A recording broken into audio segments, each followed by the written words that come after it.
1986년부터 2011년 5월까지 약 25년 동안 미국의 최고의 토크쇼를 이끈 사회자가 있습니다. 여러분도 아시는 분인데요.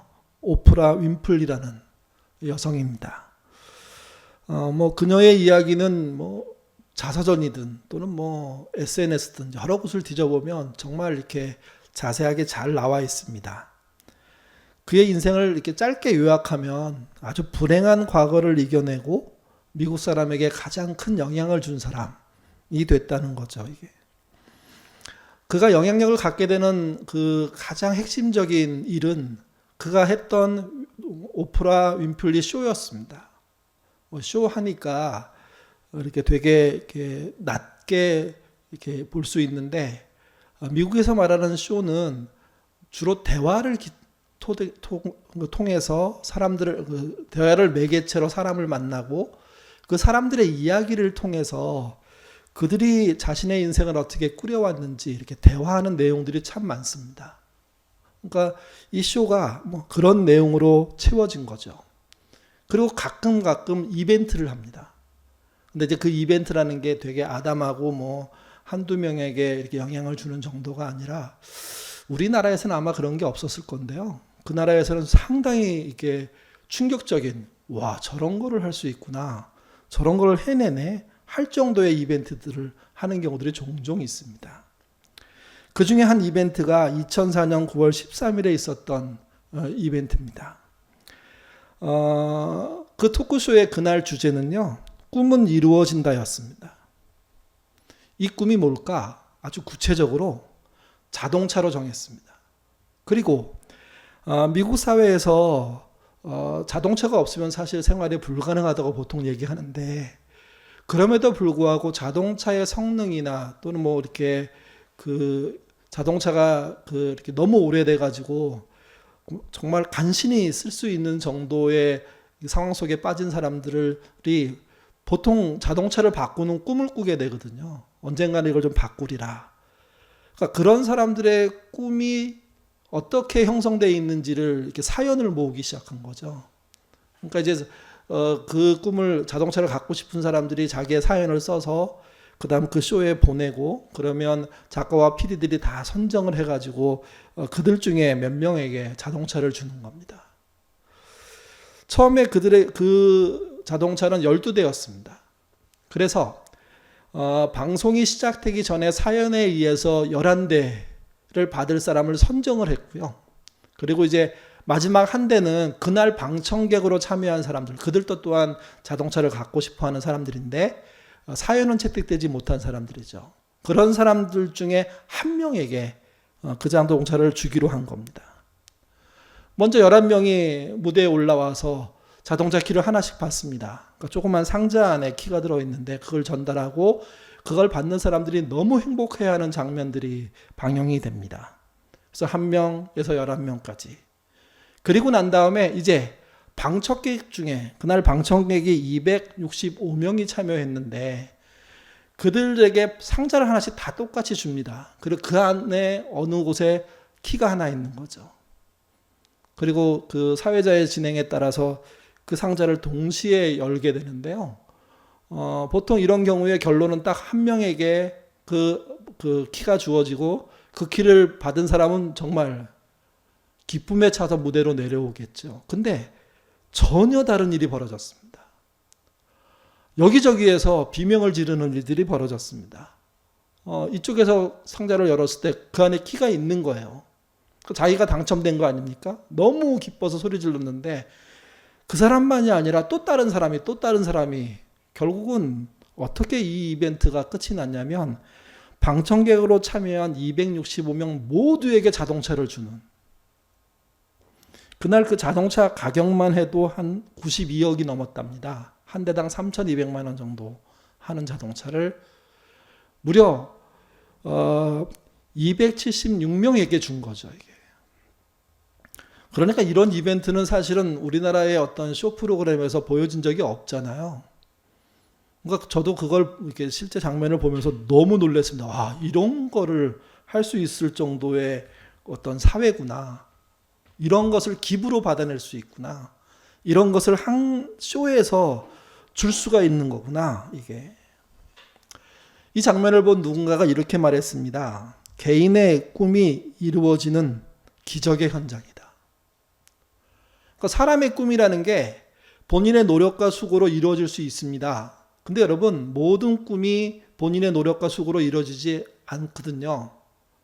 꿈이 좌절되는 경우도 많고요. 꿈에 도달도 못하는 경우도 많습니다. 그래서 자기의 능력 바깥의 꿈은 사실은 뭐가 동반돼야 되냐면 기적이 동반돼야 되거든요. 단 이 기적은 사람이 만들어낸 기적입니다. 그러니까 토크쇼의 사회자가 이런 기획을 했고 본인이 얼만큼 기부했는지는 모르겠지만 상당수의 액수를 기부했고 또 주변에서 기부를 받아내서 무려 거의 100억 원이라는 돈을 만들어냈고, 그러니까 한 대에 3,200만 원짜리 차를 그날 온 모든 사람에게 다 나눠줄 수 있었던 거죠. 이게. 이 기사를 본 사람이 소감을 올린 걸 제가 읽었습니다. 설교와 우리 화면에 나올 건데요. 천천히 제가 읽어보죠. 오프라 윈프리 쇼는 보는 이에게 꿈을 계속 가지고 있어야 하는 것이라는 것을 인식시켜 주는 것이다. 요즘같이 꿈이 없는 시대에 소망은 가질 만하다는 것을 심어주었다고 생각된다. 난 지금 어떤 꿈을 살고 있는지 내 꿈 리스트들을 다시 들여다봐야 되겠다. 약간 영어를 번역한기 때문에 어색하기는 한데, 분명한 건 이 사건을 목도한 사람들이 자기가 참여하지 못했고 화면만 보고 있다고 하더라도, 야, 내가 뭔가 꿈을 꾸는 건 의미 있는 일이구나. 거기에 기적이 얹어지면 이루어질 수도 있는 거구나. 라는 것을 배우게 됐다는 거죠. 보통 나이가 들어갈수록 꿈이라는 걸 꾸지 않습니다. 잠잘 때 꿈을 꾸지만 미래를 향한 꿈을 안 꾸는 거죠. 근데 실제 허황된 것이 아니라면 사람은요, 아담한 꿈들을 계속 꿔야 됩니다. 그 꿈을 이루기 위한 시도들을 계속해야 됩니다. 60세의 며느리가 손주를 낳아서 할아버지가 된 분이 계셨습니다. 그가 의미 있는 걸 하고 싶다는 마음이 갑자기 들었습니다. 내가 이 태어난 아이를 놓고 의미 있는 일을 뭘 할까? 그러다가 자신이 사회생활을 할 나이가 됐을 때 정말 아무것도 없어가지고 맨바닥에 헤딩했던, 그래서 엄청나게 힘들고 어렵게 자수성가했던 생각이 났습니다. 그때 누군가 나의 시작점에 일정한 도움을 줬다면, 조금이라도 의미 있는 도움을 줬다면, 계기를 줬다면 인생이 달라지지 않았을까? 그렇게 생각하고 보니까 자기가 자기 자식을 키울 때 그 아이가 사회로 나갈 때 아무것도 못 해준 기억이 또 난 거예요. 아무 대책이 없이 아이를 사회로 내보내고 그 아이 역시도 물론 내 자신이 있었지만 힘겨운 삶들을 살 수밖에 없었던 것을 목격한 거죠. 그래서 자신의 입장에서는 세 번째 기회, 자기의 손주가 사회생활을 할 때는 내가 어떤 기여를 좀 하고 싶다라는 생각이 든 거죠. 그래서 그분이 한 게 뭐냐면요, 하루에 5,000원씩을 모으는 거였습니다. 여러분 보신 적이 있을 거예요. 용돈함이라 그래서 매일 31개 주머니가 있는 그런 벽에 거는 용돈함이 있잖아요. 그걸 하나 마련해다가 거기다가 매일 5,000원씩 이렇게 넣는 거죠. 그래서 넣으면서 기도하는 거예요. 아이를, 우리의 손주를 위해서. 여러분, 아이가 20세 될 때까지, 사회생활 할 때까지 기도를 계속 했으니까 얼마나 많은 기도를 했겠어요, 이게. 그러니까 그러면서 5,000원씩 넣은 거예요. 흥미로운 그거예요. 같이 사는 식구들이, 아니, 그냥 한 달에 15만 원씩 모으면 그러면 더 편리할 건데 왜 굳이 5,000원을 매일 모으냐? 그랬더니 그 할아버지가 한 말이 뭐냐면요, 아이에게 필요한 건 이 돈이 아니라 사실은 자기의 마음이라는 거예요. 자기가 태어나는 순간부터 사회에 나갈 때까지 그 아이를 기억하고 매일매일 뭔가를 한 사람이 있는데, 그 사람이 돈을 모아서 준 것만이 아니라 사실은 그 사람의 꿈을 주는 거죠. 꿈으로 위협하는 게 아니라 정말 그 아이가 잘 크도록 하는 시간들을 지난 20여 년 동안 쌓아온 게 그게 결국 선물이랄 거라고 생각한 겁니다. 그렇게 1년 모으면 182만 5천 원이 됩니다. 그렇게 20년을 모으면 3,650만 원이 됩니다. 어느 시점에 아이가 사회로 나갈지 모르겠지만 약 4천만 원의 돈을 마련해 줄 수가 있는 거죠. 그리고 자기의 마음을 담은 역사까지도 줄 수가 있고, 그것은 그 할아버지가 그 손주에게 주는 꿈이라는 거죠. 이게 생각해 보십시오. 20년의 세월이 묻혀있는, 그 이상의 세월이 묻혀있는 어떤 물질을 아이가 받았을 때, 물론 할아버지의 뜻대로 되지 않을 수 있습니다. 할아버지는 그런 마음으로 줬는데 아이는 그걸 그저 물질로 생각하고 흥청망청 쓸 수도 있죠. 그런 위험이 있죠. 이게. 그러니까 그 할아버지가 뭘 기도했을까요? 내 손주가 이것을 받는 날 이것의 의미를 깊이 받아들이고 이 돈의 의미를 잘 생각해서 자기 인생을 잘 꾸려가기를 기도하지 않았을까요? 여러분, 이때 뭐가 필요하냐면 그 손주의 마음을 감동시키는 기적이 필요합니다. 진짜 꿈은 꿈을 이루려고 노력하는 사람의 애쓴 그 기간과 수고가 필요하지만 동시에 그 꿈을 이루는 현장에 있는 사람이 그것을 제대로 이해하고 받아들일 수 있는 그런 역량이 돼야 되거든요. 기회를 얻어야 되거든요. 그래서 인생에 있어서 꿈은 꿈꾸는 것만 되지 않고요. 그 안에 또 하나의 기적이 있어야만 제대로 역할로 자리매김하게 된다는 거죠. 우리가 믿는 하나님은 기적을 주시는 분입니다. 성경은 그런 이야기를 끊임없이 합니다. 그리고 성경에 나오는 기적은 정말 어마어마합니다. 천지를 창조하는 것부터 시작하니까요. 근데 그 기적을 보는 그 하나님을 믿는 사람들은 그 기적만 믿고 대책 없이 살아야 될까요? 아닙니다. 그들은 또한 꿈꾸는 사람이 돼야 됩니다. 기적은 하나님이 주시지만 꿈을 꾸는 건 사람의 몫입니다. 그래서 신자에게 꿈과 기적은 모두 필요합니다. 자신이 아담한 꿈을 꾸고 그것을 자주자주 행하면서 어떤 시기를 기다리고 그 시기에 그 꿈을 의미 있게 사용할 때 그 꿈을 받은 사람이 정말 기적적으로 그 마음을 이해하고 그 꿈을 제대로 이어가는 거, 그게 인생의 묘미가 아닐까요? 우리에게 허락된 가족의 묘미가 아닐까요? 그래서 부탁드립니다. 연세가 많으신 것과 상관없이 꿈을 꾸셔야 됩니다. 내 인생에 의미 있는 것, 어떤 것을 남기기 위해서 그걸로 협박하고 그것을 내가 공로를 세울 게 아니라 나의 후손들에게 또는 나의 이웃들에게 더 의미 있는 것을 넘겨주기 위한 하루하루의 일들을 만들어내고 그것을 차곡차곡 쌓아가면서 기도할 때 그 꿈이 이루어지는 어떤 날 기적도 하나님이 더해 주시리라고 믿습니다. 저는 이런 믿음이 우리 그리스도인들에게 꼭 필요하다고 생각합니다. 꿈 없는 인생, 그래서 불쌍합니다. 하루하루 견디는 인생, 그래서 비참합니다. 그것보다는 작지만 아담하지만 그러나 명확하게 유익이 될 만한 꿈들을 믿음 안에서 펼쳐나가시기를 바랍니다. 그래야지만 세상은 더 가치 있는 일들이 벌어지고 그 가치 있는 일 속에 그래 사람으로서 사는, 특별히 신자로서 사는 의미들이 더 드러나게 되는 거죠. 그리고 앞에 살았던 아버지, 할아버지가 남긴, 조상들이 남긴 자그마한 꿈들이 미래를 사는 우리 후손들에게 소망이 되는 겁니다. 또 살아가는 방법을 알려주는 거죠. 이런 꿈꾸는 이야기만 하면 되게 편합니다. 근데 여러분, 꿈꾸는 이야기 그 또 한쪽에는 어떤 일이 있냐면 사람이 도저히 감당할 수 없는 일에 대한 이야기들이 있습니다. 마태복음 17장 19절부터 20절을 보시면 믿음과 닥쳐오는 시험에 대한 그걸 서로 견주어 보는 것에 대한 이야기를 합니다. 같이 한번 우리 마태복음 17장 19절에서 20절 읽어보겠습니다. 이때 제자들이 종용이 예수께 나와 가로되 우리가 어찌하여 쫓아내지 못하였나이까.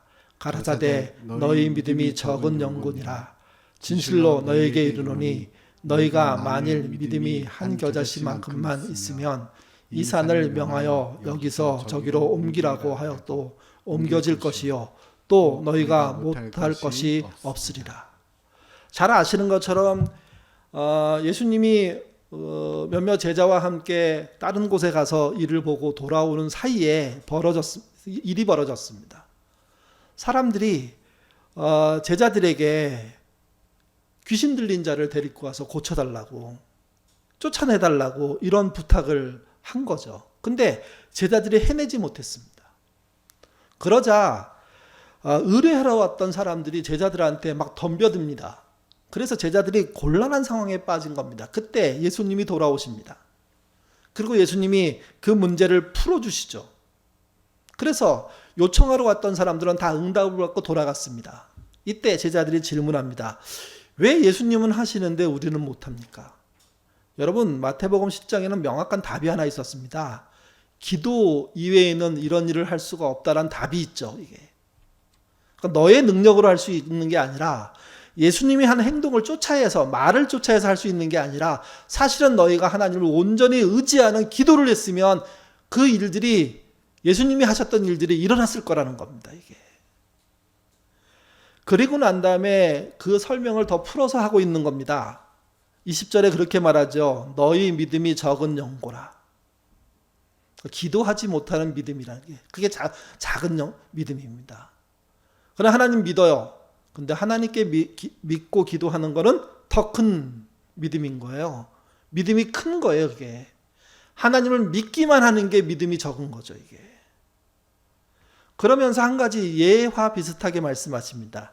너희가 만일 믿음이 한 겨자씨만큼만 있으면, 씨 중에 가장 작은 씨, 보통 그렇게 얘기하잖아요. 그렇게 작은 것이라도 분명하게 기도하는 믿음이 있으면 이 산을 명하여 여기서 저기로 옮기라 하여도 옮겨질 것이요 또 너희가 못할 것이 없으리라. 마치 말씀은 불가능이 없다고 설명하고 있습니다.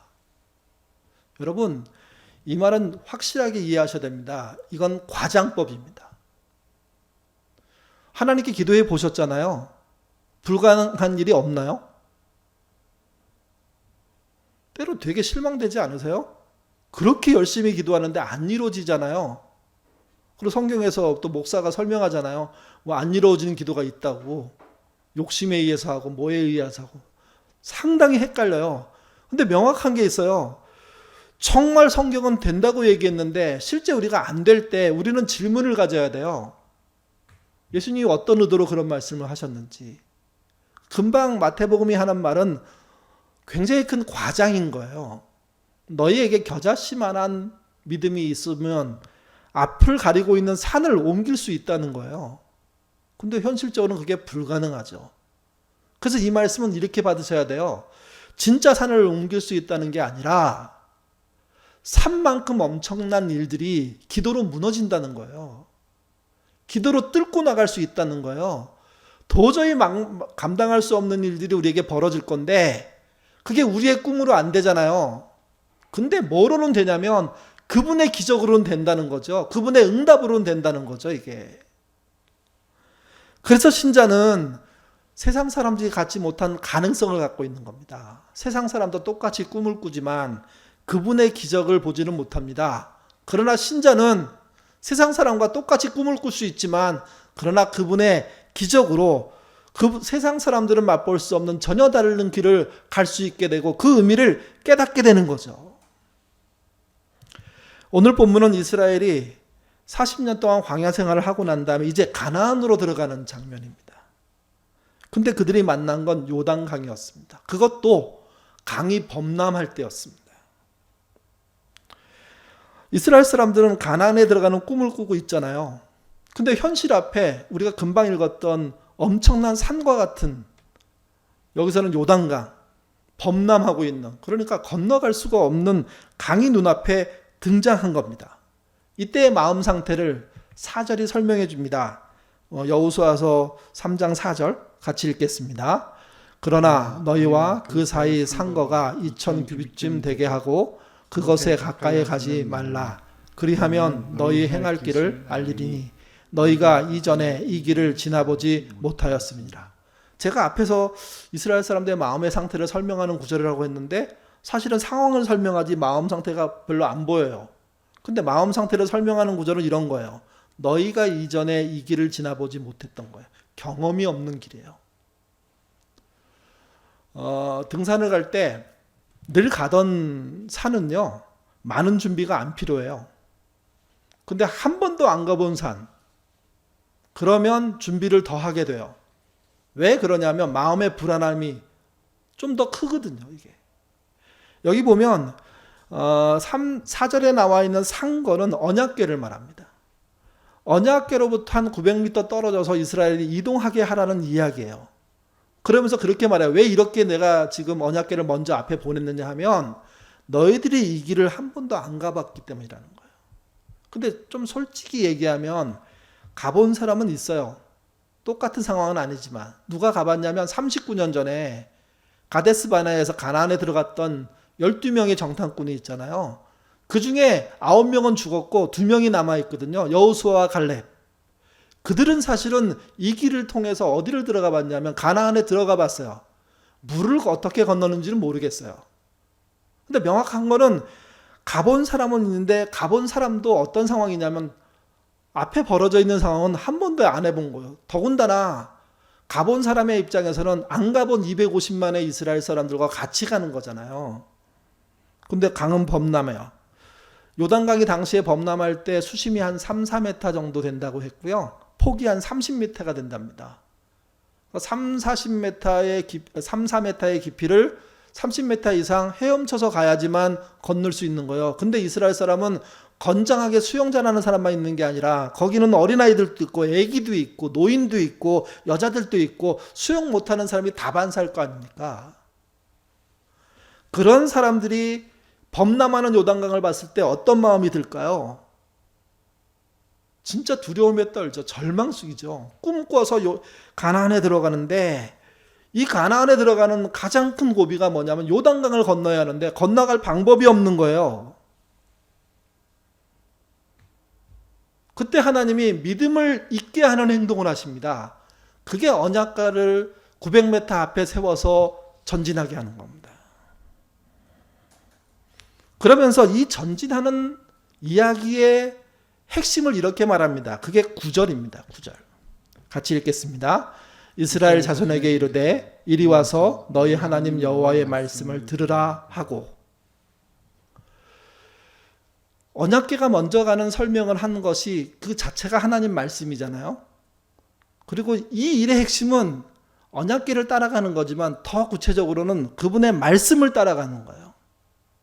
그 언약궤가 어떤 일을 벌일지 아무 설명도 안 해요. 근데 하나님 말씀이니까 따라가는 거죠. 한 번도 가보지 않은 길을 가게 되는 거죠. 죽을지도 모르는 길을 들어서는 거죠, 이게. 그래서 실제 믿음의 사람들에게 문제를 해결할 때 가장 중요한 키는 말씀을 듣고 있느냐는 겁니다.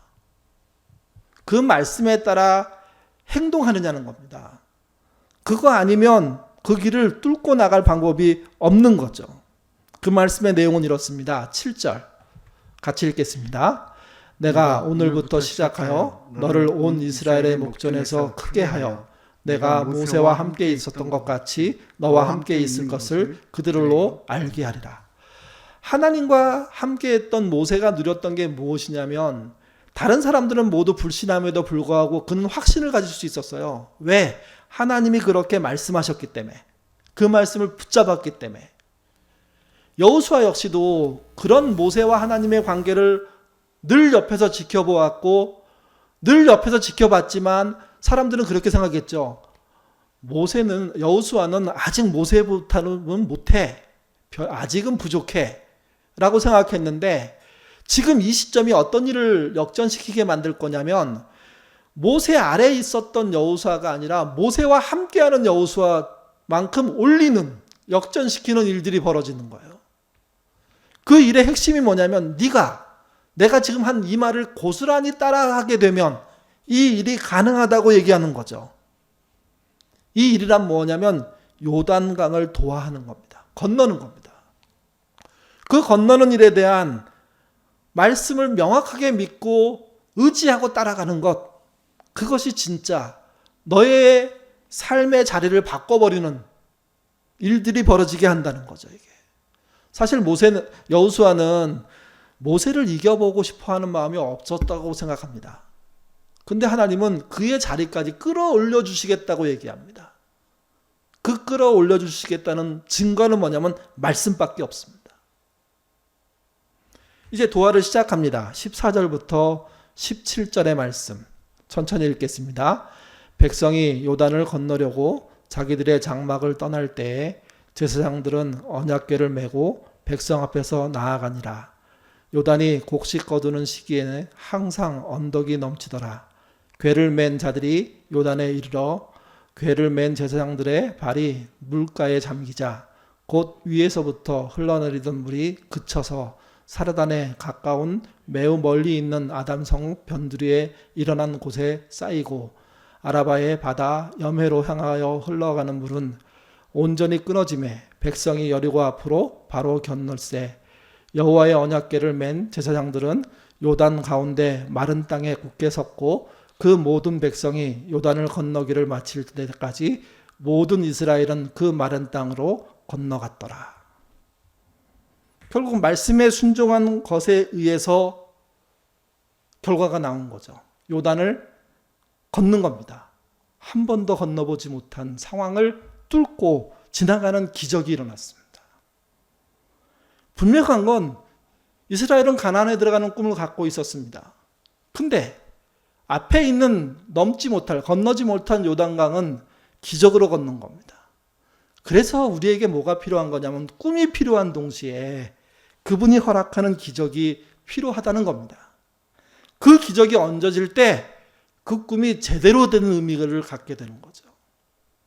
앞에서도 말씀드렸지만 할아버지가 손주의 사회 출발을 위해서 하루에 5,000원씩 모아가지고 만약 5천만 원의 돈을 전달해 준다고 하더라도 그 아이가 그 돈을 그냥 흥청망청 써버리면 그 할아버지가 담겨졌던 꿈은 그냥 무산되는 겁니다. 기적은 그럴 때 일어나야 됩니다.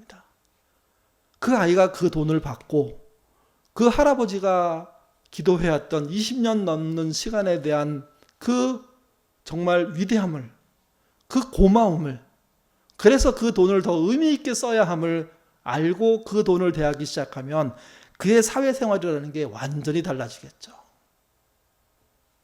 그래서 꿈과 기적입니다. 꿈을 심으십시오. 정말 아담하지만 의미 있는 꿈들을 심으십시오. 그리고 기도하십시오. 거기에 하나님의 기적이 얹어지기를. 하나님의 손길로 그 꿈들이 더 의미 있게 나가도록. 말씀을 요약해 정리하면 이렇습니다. 하나님이 요단을 건너는 이스라엘에게 도전한 것은 말씀으로 하셨습니다.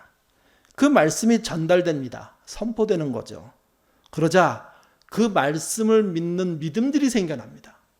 그리고 그 믿음을 쫓아 결행하는 사람들, 그리고 결국 성취되는 거죠. 진정한 꿈은 이런 5가지의 절차를 통해서 성취됩니다. 그 성취의 중심에 뭐가 있냐? 하나님의 기적이 있습니다. 그래서 지금도 기적이 필요한 겁니다. 그냥 대박나는 기적이 아니고요. 우리의 차근차근 쌓아온 꿈 속에 그 꿈이 잘 이어지도록 역사하시는 하나님의 기적, 믿음으로 이어지는 그 놀라운 역사가 필요한 거죠. 빌 할베스가 믿는 자가 넘을 수 없는 산 또는 건널 수 없는 강을 만났을 때 믿음으로 사는 2가지 원칙이 있다고 얘기했습니다. 첫 번째가 이겁니다. 산이 아니라 하나님을 바라볼 때 믿음이 생긴다는 겁니다. 강이 아니라 하나님의 말씀을 들으려고 할 때 믿음이 생긴다는 겁니다. 듣는 정도가 아니라 바라본다는 말은요, 그 말대로 할 수 있는 걸 말하는 거죠. 내 앞에 산이 사라지는 것이 아닙니다. 내 앞에 강이 사라지는 것이 아닙니다. 내 앞에 장애물이 없어지는 게 아닙니다. 장애물은 여전히 존재합니다. 근데 하나님을 바라보니까 산을 넘을 수 있고 강을 건널 수 있고 장애물을 이길 수 있는 방식들이 열리는 거죠. 그게 때로는 우회로일 수도 있고요. 그게 때로는 돌파하는 길일 수도 있습니다. 하나님은 그런 넘어설 수 있는 기적을 주신다는 겁니다. 그래서 중요한 게 겁니다. 지금 하나님을 바라보십니까? 지금 너무 힘든데, 너무 어려운데, 절망스러운데, 바닥에 있는데, 끝에 있는데, 벼랑에 있는데, 그때 우리가 벼랑을 바라보고 바닥을 바라보고 장애물을 바라보고 산을 바라보고 강을 바라보면 누구도 그걸 이겨낼 수가 없습니다. 이길 수 있는 방법은 그 상황을 여전히 지켜보고 계시는 하나님을 바라봐야 하는 겁니다. 그 하나님만이 넘을 수 있습니다. 하나님을 붙잡으셔야 됩니다. 하나님을 붙잡는다는 것은 신념을 가지란 말이 아니라 그분의 말씀을 붙잡으려고 노력하는 것이고, 그 말씀을 붙잡으면 말씀에 따라 움직이는 기적이 일어나기 시작할 거라는 겁니다. 그게 산을 옮길 만한 믿음이라는 겁니다.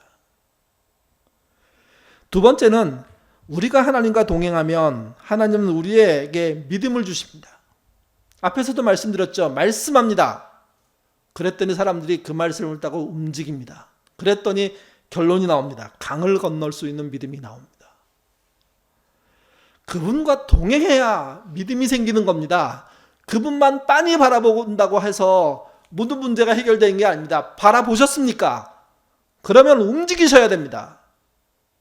그분이 할 수 있는 힌트를 주면 힌트를 따라 움직이시고, 여전히 힌트가 없으면 깨달은 마음에 정리된 내용에 따라, 심지어는 갈 바를 모르는 상태에서라도 앞으로 전진하려고 하는 노력과 수고를 해낼 때, 그럴 때 강을 건너는 믿음이 생기는 겁니다. 코로나19로 인해서 모든 게 불투명하죠. 여러분, 우리 이 어마어마한 강, 어마어마한 산, 이 장애물을 어떻게 넘을까요?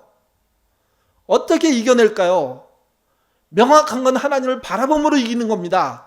그러나 바라본만이 아니라 바라본 그 모습을 쫓아 우리는 가야 합니다. 우리가 할 수 있는 일을 하려고 애쓸 때 우리의 노력과 해낸 성취가 부족하다고 하더라도 거기에 하나님의 기적이 얹어져서 역사하는 겁니다. 우리가 5%밖에 할 수 없을 때 하나님이 95%를 얹으실 겁니다. 우리가 50%를 해냈다면 50%를 얹어서 100을 만들어주는 기적을 하나님이 열어주실 겁니다. 그 믿음을 가지고 움직였던 사람들이 산을 넘는 믿음을 가졌던 사람들이고, 그 믿음을 가지고 움직였던 사람이 오늘 본문에 요단강을 건넜던 사람들이죠. 누가 언약궤가 900m 앞에 갈 때 이것이 물을 길을 열 거라고 생각했을까요?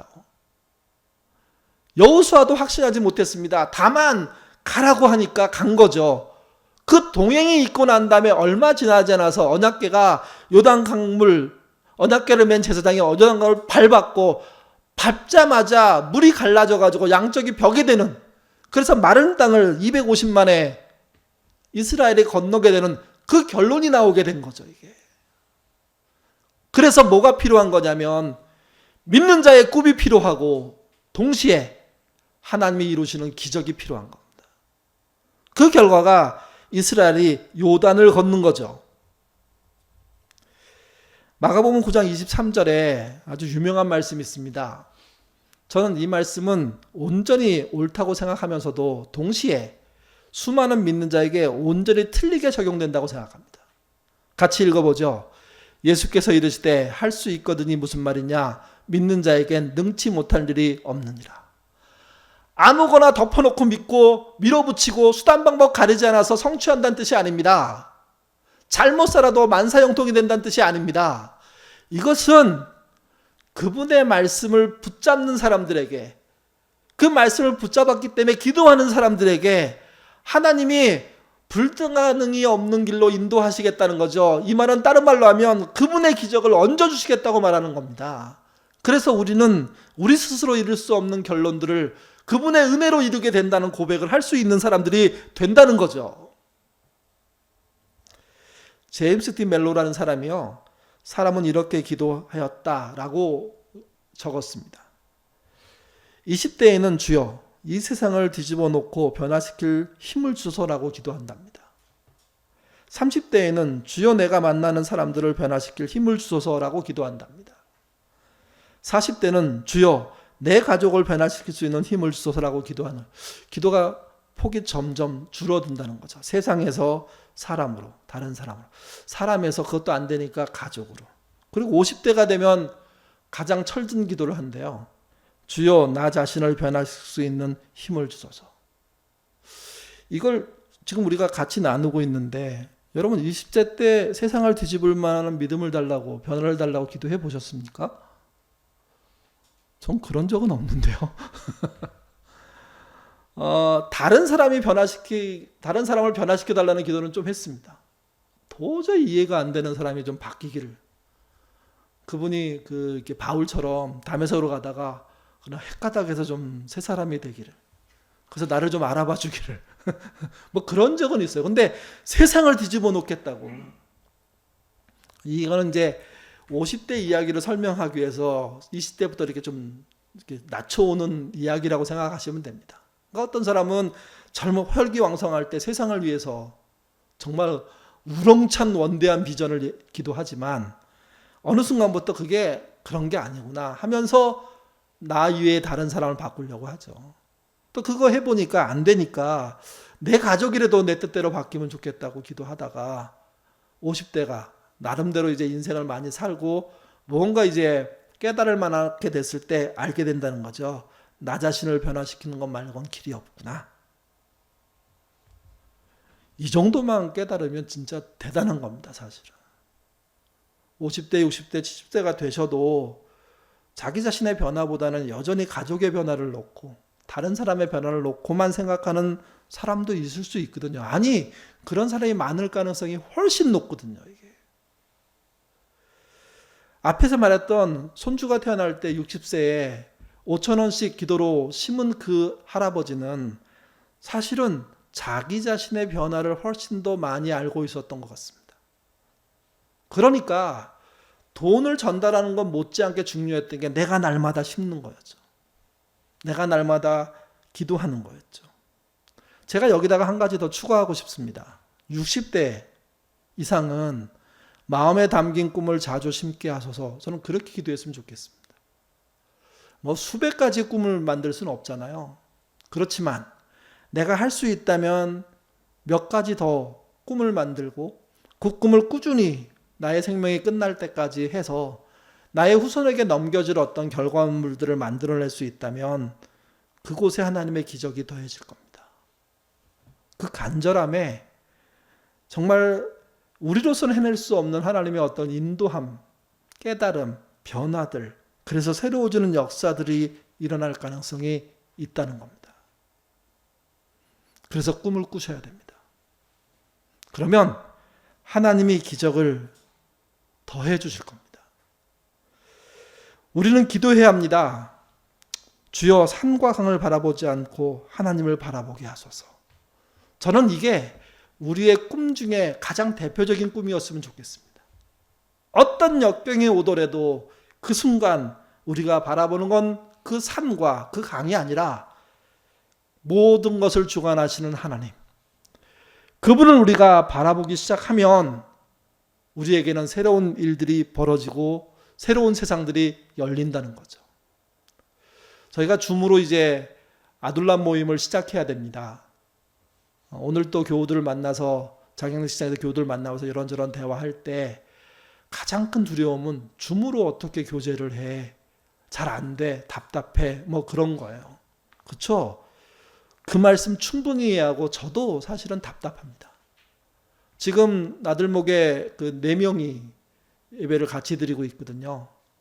3명은 나들목에 앉아서 저는 서서, 2명은 앉아서 저는 서서, 뒤에서는 안 목사님이 그 기기를 만지면서, 그래서 4명이 예배를 드리고 있어요. 근데 이 상황에서 늘 예배를 드릴 때마다 적응이라는 게 안 돼요. 그렇다고 해서 그러면 포기합니까? 아니죠. 줌이라는 상황, 뭐 유튜브라는 상황, 온라인이라는 상황을 뚫고 갈 수 있는 꿈들을 우리가 꺼내야 됩니다. 그래서 어느 순간 그 노력을 하는 사람들이 연결되기 시작할 때 그 어려운 환경들을 넘어서는 길들이 열리기 시작할 거잖아요. 그런 은혜를 간구하면서 꿈꾸고요. 그 꿈 위에 하나님이 무언가 얹어주시기를, 부족한 90%를 채워주시기를, 그러지 않으면 우리가 죽을 수밖에 없다고 하나님께 매달리는 그런 간절함들이 필요하다는 겁니다. 그럴 때 세상은 조금씩 바뀌고 더 나은 성취가 이루어지고 여러분의 꿈에 의해서 좋은 게 생기면 여러분의 그 뒤를 잇는 사람들이 그 꿈의 열매를 먹고 살게 되는 거죠. 이때 우리의 진짜 가장 강력한 꿈은 하나님을 바라보는 겁니다. 어떤 상황 속에서도. 그리고 하나님은 역사하실 겁니다. 우리가 가만히 있더라도, 움직이지 못하더라도 움직일 만한 믿음을 보여주시려고 애쓰실 겁니다. 그 자리로 나아가는데 힘을 보태는, 마음을 여는, 기도하는 예인의 식구들 되시기를 주님의 이름으로 부탁드립니다. 기도하겠습니다. 자비로우신 아버지 하나님, 너무도 힘든 시기들을 보내고 있습니다. 산과 같은 그런 장애물들이 너무도 많고 요단강과 같은 그 깊이를 모르는 그런 강들이 우리 안에 수없이 우리를 둘러치고 있습니다. 어떻게 이겨야 할까요? 그런 자리에서 꿈을 꿔야 한다는 그것 자체가 사치 아닙니까? 그러나 주님, 이 땅을 새롭게 열었던 많은 믿음의 사람들은 그런 어려운 환경 속에서도 가나안을 꿈꾸듯 우리들 자신들의 미래를 꿈꿨습니다. 그 꿈을 꾸는 이유는 그 꿈 위에 은혜가 더해지기 때문에, 하나님의 기적이 더해지기 때문이라고 생각합니다. 부족한 저희들의 꾸는 꿈 위에 하나님의 은혜를 더해 주셔서 지금의 어려움을 이기는, 그래서 새로운 길을 여는, 그래서 나만이 아니라 우리의 다음 사람들에게 그 꿈들을, 그 결과들을 이어줄 수 있는 우리가 되도록 주님 인도하여 주옵소서. 또한 우리의 꿈은 하나님의 기적이 아니면 완성될 수 없습니다. 그분의 역사하시는 그 능력이 더 크다는 것 믿게 하시고, 그 무엇보다도 어떤 상황 속에서도 하나님을 먼저 바라보는, 주님만 바라보는 우리가 되도록, 그래서 그 바라보는 믿음으로 행동하는 우리가 되도록 인도하여 주옵소서. 우리의 꿈속에 하나님의 기적이 얹어지기를 간절히 원하며 예수님 이름으로 기도드립니다. 아멘.